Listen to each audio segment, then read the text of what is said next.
সুপ্রিয় দর্শক আসসালামু আলাইকুম, কেমন আছেন আপনারা? নিশ্চয়ই ভালো আছেন। আজকের ভিডিওতে আপনাদের সবাইকে স্বাগত জানাচ্ছি। আজকে আমি আপনাদের সাথে খুবই গুরুত্বপূর্ণ একটা টপিক নিয়ে আলোচনা করব। সেটা হচ্ছে ডেলিভারি প্রক্রিয়া শুরু হওয়ার পূর্ব লক্ষণ নিয়ে। তাহলে চলুন মূল ভিডিওতে যাওয়া যাক।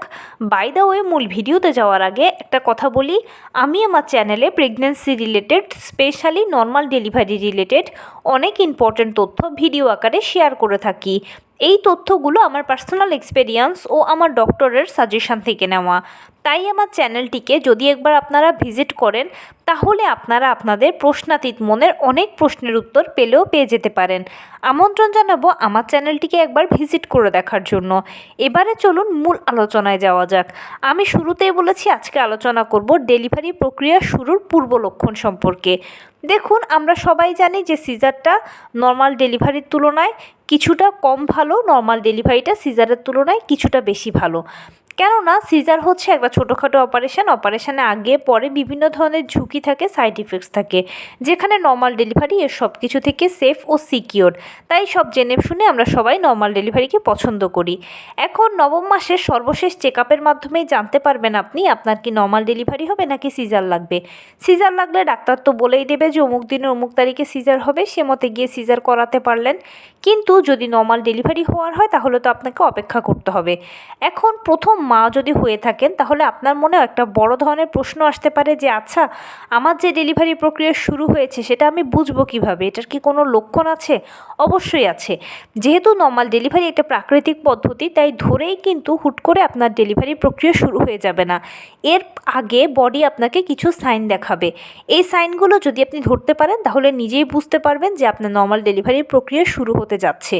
তো কী লক্ষণ দেখতে পাবেন নিজের মধ্যে? সেটার মধ্যে প্রথমেই দেখবেন যে ঘন ঘন ফলস পেইন হওয়া। খেয়াল করবেন আপনার এমন একটা পেইন হচ্ছে যেটা কোমরের দিক থেকে শুরু হয়ে তলপেটের কাছে এসে পায়ের নিচ দিয়ে চলে যাবে। খুবই অল্প সময়ের জন্য থাকবে। প্রথমবার মা হয়ে থাকলে আপনি হয়তো বুঝতে পারবেন না, মনে হবে আমার তো নর্মালি নবম মাসে পড়েছি থেকে কোমর তলপেটে পায়ে ব্যথা করছে। কিন্তু একটু খেয়াল করলে দেখবেন এটা ঘন ঘন হচ্ছে, এটাকে ফলস পেইন বলে। ডেলিভারি প্রক্রিয়া শুরু হওয়ার পূর্বে এই ফলস পেইনটা বেশি হবে। দ্বিতীয় যেটা দেখবেন সেটা হচ্ছে পেট শক্ত ভাব। অনেক সময় খেয়াল করবেন আপনার পেট শক্ত হচ্ছে, আবার 2-1 মিনিট থাকার পর নিজে ছেড়ে দিচ্ছে শক্ত ভাবটা। 24 ঘন্টার মধ্যে এটা একবার, দুবার বা 3বার হওয়া পর্যন্ত স্বাভাবিক। কিন্তু 24 ঘন্টার মধ্যে পেট শক্ত ভাব 12, 14, 15, 20 বার হওয়াটা ভীষণ অস্বাভাবিক। তখন আপনাকে অতি দ্রুত ডাক্তারের কাছে যেতে হবে। আর যদি 2বার 3বার হয় তাহলে এটা স্বাভাবিক, আর স্বাভাবিক লক্ষণটা হচ্ছে নর্মাল ডেলিভারির লক্ষণ। ডেলিভারির পূর্বে এটা বেশি হয়। তৃতীয় যে লক্ষণটা দেখবেন সেটা হচ্ছে প্রস্রাবের চাপ অনুভব করা। ঘন ঘন আপনার প্রস্রাবের চাপ হচ্ছে। আপনি বাথরুমে যাচ্ছেন, 2-1 ফোঁটা প্রস্রাব হচ্ছে বা হচ্ছেও না, কিন্তু একটা চাপ র্যান্ডম আপনি পাচ্ছেন। এটাও ডেলিভারির পূর্বে একটা বড় লক্ষণ। আরও সবথেকে বেশি ইম্পর্ট্যান্ট যে লক্ষণটা সেটা হচ্ছে চাপ অনুভব করা। খেয়াল করবেন আপনার তলপেটের দিকে চাপ বেশি পাচ্ছেন বা জরায়ু মুখে যৌনাঙ্গের দিকে আপনার খুব চাপ লাগছে। এটা হচ্ছে ডেলিভারি প্রক্রিয়া শুরু হয়ে যাওয়ার সবচেয়ে বড় লক্ষণ। এই লক্ষণগুলো দেখতেই কিন্তু একটা সময় আপনার ডেলিভারি প্রক্রিয়া শুরু হয়ে যাবে। নিশ্চয়ই আমার ভিডিওগুলো থেকে এতদিনে জেনে গেছেন যে ডেলিভারি প্রক্রিয়াটা পিরিয়ড হওয়া দিয়ে শুরু হবে।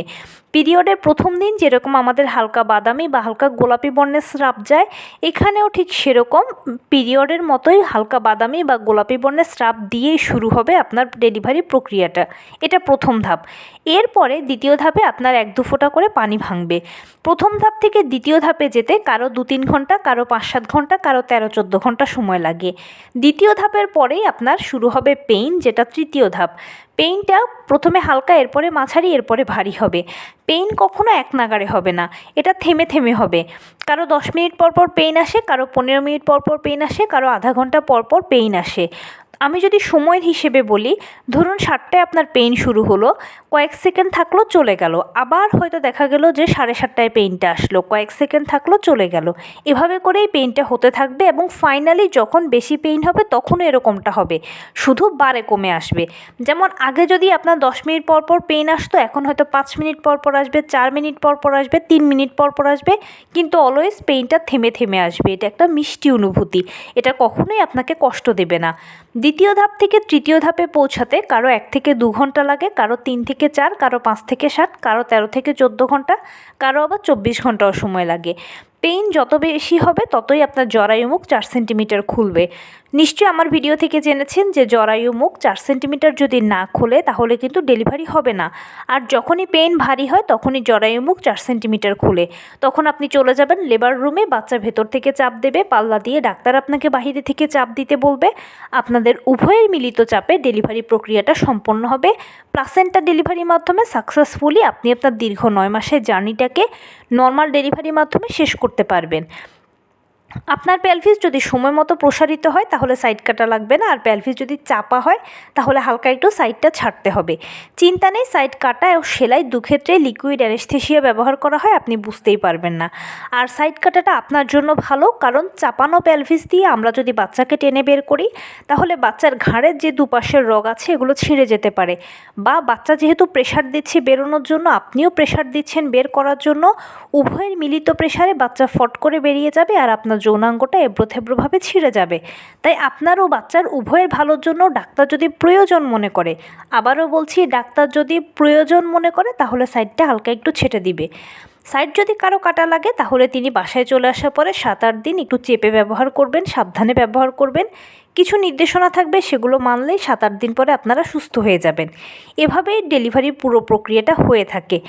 আর পুরো সময়টাতে দেখা যায় কারো 3 থেকে 4 দিন লাগে, কারো 2 থেকে 1 দিন লাগে, কারো কয়েক ঘন্টার মধ্যেও হয়ে যায়। সেটা ডিপেন্ড করছে আপনার প্রিপারেশানের উপর। আপনি যদি নিয়মিত হাঁটাচলা করা, টুকটাক কায়িক শ্রম করা, লো কমেট ব্যবহার করা, পুষ্টিকর খাবার খাওয়ার মধ্য দিয়ে দিনটাকে অতিবাহিত করেন বা সময়গুলোকে অতিবাহিত করেন তাহলে ডেলিভারি প্রক্রিয়া হয়ে যাবে সহজ। আর যদি আপনি একটু কুঁড়ে স্বভাবের হন, যেমন শুয়ে বসে থাকতে, ডিভাইসে সময় দিতে বেশি পছন্দ করেন, খাবার দাবার ঘরোয়া খাবার না খেয়ে বাহিরের খাবার খেতে পছন্দ করেন, তাহলে নর্মাল ডেলিভারির চান্স খুবই কম, আর যদি হয়ও তাহলে দীর্ঘ সময় লাগবে। তাই কিভাবে প্রিপারেশান নিলে ভালো হবে বা সিদ্ধান্ত নিন। তো এই ছিল আজকের ভিডিও। কেমন লাগলো বলুন। যদি ভালো লেগে থাকে ও হেল্পফুল হয়ে থাকে তাহলে প্লিজ লাইক, কমেন্ট, শেয়ার করতে একদম ভুলবেন না। আর সেই সাথে আমার চ্যানেলটিকে সাবস্ক্রাইব করার বিনীত অনুরোধ রইল। পাশে থাকা বেল আইকনটি ক্লিক করে দেবেন যেন আমি ভিডিও আপলোড করার সাথে সাথে আপনারা নোটিফিকেশান পেয়ে যান। যদি কোনো প্রশ্ন থাকে কমেন্টসে জানাবেন, আমি রিপ্লাই দেব। প্লাস যদি কোনো পরামর্শ থাকে যে কোন বিষয়ের উপরে ভিডিও বানালে আপনারা উপকৃত হবেন সেটাও জানাবেন। আমি আপনাদের পছন্দের সর্বোচ্চ প্রায়োরিটি দেব। ভালো থাকবেন, সুস্থ থাকবেন। আসসালামু আলাইকুম।